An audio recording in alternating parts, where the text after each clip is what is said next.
काली नजर। माँ, माँ। अरे क्या माँ माँ कर रहा है, बकरी का बच्चा है क्या? अरे माँ, मजाक छोड़ो। मुझे फाइनली वो मेन चौराहे वाली दुकान मिल गई है। अब देखना, आपका बेटा दुगनी स्पीड से पैसा कमाएगा। उफ, वो ये क्या? मेरी ऑनलाइन मेकअप क्लास चल रही है। इतनी जोर से क्यों बोल रहे हो आप दोनों? अरे मेरी धर्म पत्नी जी, मेकअप क्लास बाद में करना। वो चौराहे वाली दुकान मिल गई है हमको। अरे वाह! रुको, मैं अपनी माँ को फोन लगाकर बता देती हूँ। अरे मैं भी अपने रिश्तेदारों को बता देती हूँ, कितनी खुशी की बात है। हाँ हाँ, मैं भी अपने दोस्तों को बता देता हूँ। 1 हफ्ते बाद रजिस्ट्री है। बस, घर में खुशी का मौका था। उन तीनों ने अपने अपने फोन उठाए और लोगों में बात फैलाना शुरू कर दिया। और रही सही कसर श्वेता बहू ने अपने पड़ोस में सबको बताकर कर दी। अरे वर्मा आंटी, अब हम भी जल्दी कार ले लेंगे। घर का रेनोवेशन होगा और ठाट से रहेंगे हम भी। अरे ऐसा क्या हुआ? लॉटरी बाटरी लग गई है क्या? अरे इस बार चौराहे वाली मॉल में हमको भी दुकान मिल गई है। दुकान नंबर 21, जो एकदम चौराहे पर है। अब ग्राहक बढ़ेंगे तो आमदनी भी बढ़ेगी ही ना। अरे वाह, कितनी खुशी की बात है। मैं बहुत खुश हूँ तुम्हें इतना खुश देख के। बाकी एक बात कहूँ, सबको मत बताते फिरना। किसी की नजर लग जाएगी तो खुशी की खबर वापस लौट जाएगी। हैं? ऐसे थोड़ी ना होता है। अब डरा रही हो। अरे सही कह रही हूँ, काली नजर कहते हैं इस चीज को, जब आप किसी को कुछ बताओ और वो काम बिगड़ जाए। अरे लेकिन मैं तो। तुमने सबको बता दिया ना? हाँ, फोन लगा लगा के। अब बच के रहना, काली नजर बड़ी खतरनाक होती है। श्वेता इतनी खुश रहती है कि वो वर्मा आंटी की बात पर ध्यान ही नहीं देती, जबकि पड़ोस में और भी लोगों से खुशी की खबर शेयर करती रहती है। अगले दिन राजेश बहुत दुखी होकर घर आता है। अरे बेटा, क्या हुआ? मुंह क्यों सूजा हुआ है? मधुमक्खी ने काट लिया क्या? माँ, वो दुकान किसी और के पास चली गई।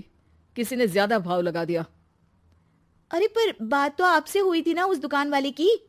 हाँ, आज मैं टोकन अमाउंट देने गया था, तब मुझे पता चला। कोई आकर सुबह मुझसे पहले ही ज्यादा अमाउंट दे गया।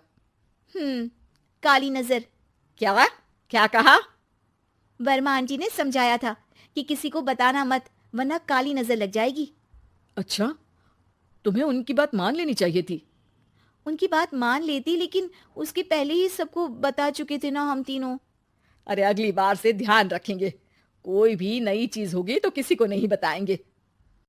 तीनों कुछ दिन ऐसे ही रहते हैं, पर एक दिन श्वेता को एक मेल आता है। राजेश, मेरा ऑनलाइन मेकअप कोर्स कंप्लीट हो गया। अब मैं खुद का पार्लर खोल सकती हूँ। अरे वाह, अपने मोहल्ले में ही खोलते हैं। ये जो घर के सामने दुकान है ना, वहीं। हाँ, यहाँ सस्ती भी मिल जाएगी।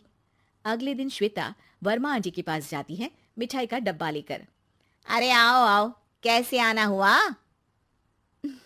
जोर से नहीं बोलूंगी। वो सामने वाली दुकान है ना, वहां मैं अपनी पार्लर की दुकान खोलने वाली हूँ, उसकी मिठाई है। अरे वाह, बहुत बधाई हो तुमको। हाँ, मैं कमाने लगूंगी तो राजेश पर पूरे घर का बोझ नहीं रहेगा ना आंटी जी। ये तो है, पर ये बता कि तूने ये बात किसी और को तो नहीं बताई ना? अरे नहीं नहीं, पिछली बार गलती कर दी थी। काली नजर लगी किसी की और राजेश के हाथ से वो दुकान चली गई थी। सबको मत बताना। चलो मैं चलती हूँ, कल दुकान की बात करने भी तो जाना है। अगले दिन श्वेता दुकान के लिए मालिक से बात करने जाती है। अरे लेकिन दुकान तो हम कल रात को ही किसी को दे चुके हैं। कल ही? हाँ, कल ही। 2 दिन बाद कोई यहाँ पार्लर भी खोल लेगा। अब कहीं और दुकान देख लीजिए। अरे पर हमको भी तो पार्लर ही खोलना था। हाँ भाई, ये एक ही दुकान है, आधी आधी तो नहीं दे सकता ना मैं। राजेश और श्वेता घर पर हताश होकर आ जाते हैं। इस बार तो किसी को बताया भी नहीं था, अब किसकी काली नजर लग सकती है? सुनो, तुमने माँ को बताया था क्या? अरे कैसी बात कर रही हो? माँ की नजर थोड़ी ना लगेगी। पक्का तुमने किसी को नहीं बताया था ना? सिर्फ वर्मा आंटी को बताया था। उन्होंने ही मुझे किसी को नहीं बताने को कहा। अरे यार, तुम भी सही हो। मेरी माँ को नहीं बताने को कह रही हो, पर वर्मा आंटी को बताना तुम्हें जरूरी लगा। अरे वर्मा आंटी ने ही तो काली नजर के बारे में बताया था ना, वो हमेशा हमारा भला ही तो चाहती हैं। मेरी माँ भी हमारा भला ही चाहती है। अरे पर चिल्ला क्यों रहे हो? बात नहीं कर सकते क्या आराम से? नहीं आता वो आराम से बात करना, और करना भी नहीं चाहता हूं मैं। दुकान जाने का दुख गुस्से में बदल गया था और राजेश और श्वेता में बात बंद हो गई थी। 2 दिन बाद मोहल्ले में पार्लर का इनॉग्रेशन हुआ, जिसमें मोहल्ले के सभी लोगों को बुलाया गया, पर श्वेता, राजेश और माँ नहीं जाते। माँ, अंदर आ जाओ, क्या देख रही हो? अरे नया पार्लर देख रही हूं अपने आंगन से। देखो, माँ को दूसरे का सुख देखने में कितना मजा आ रहा है। मेरा दुख नहीं दिख रहा इन्हें। यहाँ मेरा पार्लर भी तो हो सकता था। अरे चुप रहो यार, हर बात में लड़ाई क्यों ढूंढ रही हो? राजेश और श्वेता फिर बहस करने लगते थे। तभी माँ ने दोनों को बाहर बुलाया।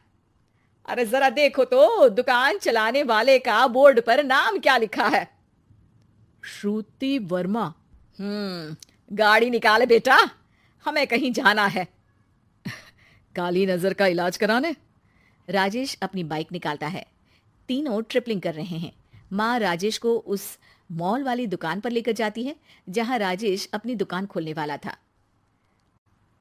यही दुकान लेना चाहता था ना तू? हाँ, पर इनको भी दुखी करने लेकर आई हो क्या यहाँ पर दुकान दिखाकर? वहां काफी नहीं था? अरे श्वेता, थोड़ा सब्र रख, अभी पता चलेगा कि हम यहाँ क्यों आए हैं। बता, इस दुकान चलाने वाले का नाम क्या है? अनुपम वर्मा। कुछ समझ में आया? वो दुकान वाली श्रुति वर्मा, ये दुकान वाला अनुपम वर्मा, और हमारे पड़ोस में हमने उस दुकानों के बारे में बताया किसको था? अब वर्मा आंटी को। मतलब वर्मा आंटी ही हमारा काम बिगाड़ रही है? नहीं नहीं, ऐसा नहीं हो सकता, ये बस इत्तेफाक है। राजेश अपना फोन निकालता है और श्रुति वर्मा और अनुपम वर्मा के नाम फेसबुक पर सर्च करता है, जहां ये दोनों ही वर्मा आंटी के रिश्तेदार होते हैं। श्वेता को समझ में आ जाता है कि वर्मा आंटी की ही नजर काली नजर है। अब क्या करना है?